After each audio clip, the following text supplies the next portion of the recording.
और इस बरामदे में उपस्थित सभी शिक्षक भाइयों एवं बहनों को नमस्कार। जी मेरा नाम डॉक्टर कुलदीप मलिक है।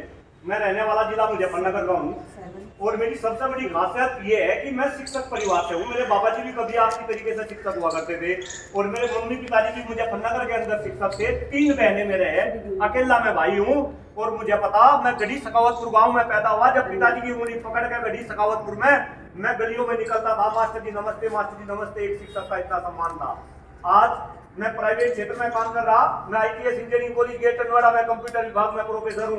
मेरी धर्मपत्नी डॉक्टर प्रियंका मलिक यूनिवर्सिटी में प्रोफेसर है। इस देश में पिछले 20 साल से हम 4 मुद्दों को लेकर काम कर रहे थे जी। वे मुद्दे हैं शिक्षा, स्वास्थ्य, पर्यावरण और देश की बढ़ती हुई जनसंख्या। और इन मुद्दों पर काम करते करते आप ही लोगों ने रजनीश भाई साहब के साथ में मुझे मिलती शिक्षक वर्ग के अंदर चुनाव लड़ा। हम चुनाव तो हार गए, लेकिन व्यक्तिगत तौर पे जो मैं महसूस कर रहा उन्हीं बातों को आपके सामने रख रहा। आज इस देश में सरकार किसी भी दल की बन ले, मैं हर पॉलिटिकल पार्टी को बोल रहा, केवल और केवल सरकारों की एक ही मंशा है कि शिक्षक को सामाजिक, राजनीतिक और आर्थिक रूप से खत्म किया जा, क्योंकि हम ही समाज के अंदर सबसे जागरूक इंसान हैं और हम कहीं ना कहीं सरकार की चाल को समझ रहे। अरे देश की राजनीति में जो मुद्दे होने चाहिए वे मुद्दे तो है नहीं, और मुद्दे कहीं के मंदिर के, मस्जिद के, जाति के, धर्म के, संप्रदाय के इन नेताओं ने हमें सब भूल जा रखा। लेकिन मेरे लिए सबसे सोचनीय विषय ये है कि हम भी उलझ रहे, अभी भी चुनाव आ रहे। मुझे बताओ, कोई भी नेता अगर शिक्षकों की बात करता हो, कोई नेता अगर पुरानी पेंशन बहाली की बात करता हो, आपको तो ये मलाई मारेंगे, 4-4-5-5 बार की पेंशन लेंगे और हमें हमारी पेंशन भी खत्म करेंगे। मैं तो सामने में था कल परसों, मुझे तो पता चला कि जिन भाई और बहनों की नई स्कीम के तहत पेंशन हो रही, उनके पास में तो उनका रिकॉर्ड भी नहीं कि वो पेंशन जा कहां रही। क्यों भाई, कैसे काम चलेगा?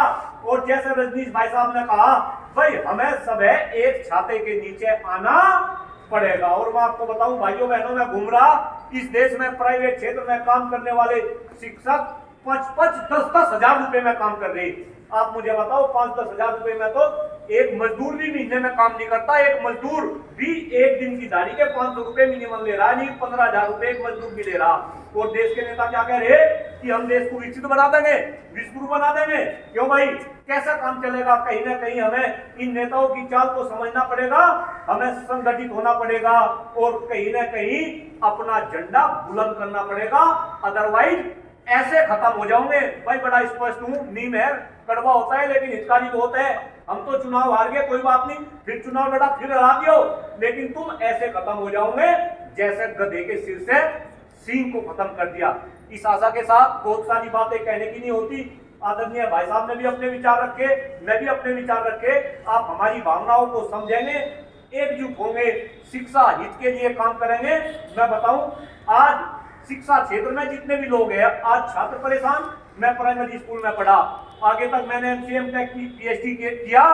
मेरी फीस इतनी थी कि अगर आज के दौर में मैं पैदा होता तो मेरे मम्मी पिताजी मुझे पढ़ाना पाते। गरीब का बच्चा आज पढ़ नहीं सकता। क्यों भाई, कैसा काम चलेगा? कहीं ना कहीं हमें सोचना पड़ेगा। आप लोगों ने मुझे सुना, आपका बहुत बहुत आभार, बहुत बहुत धन्यवाद। जय हिंद, जय भारत, जय शिक्षक समाज। Thank you.